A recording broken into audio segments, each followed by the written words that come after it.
In June of 2024, after a few weeks of works, the city of Paris completed a small but noticeable traffic calming measure near Place de la Madeleine in the center-west of the capital.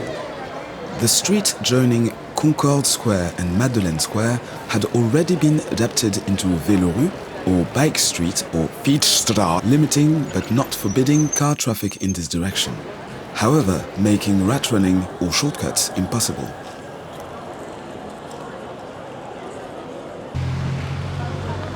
Even with this sign, it is my understanding that taxis and delivery vehicles are still allowed to go through. But access to Medlin is now restricted to cycles. I would need confirmation on that. The pavement is now wider and what I would call step-free, but you be the judge of the overall accessibility. This gives a little bit of space to include traditional benches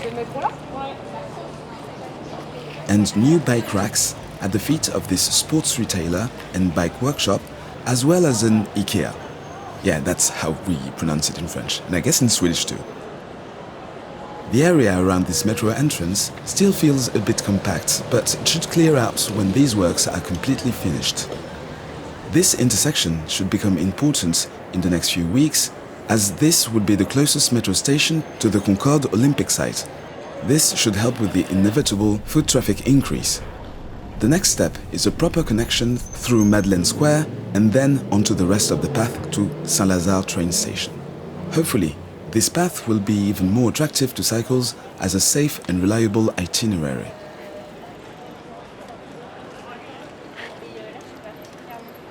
Thank you for watching.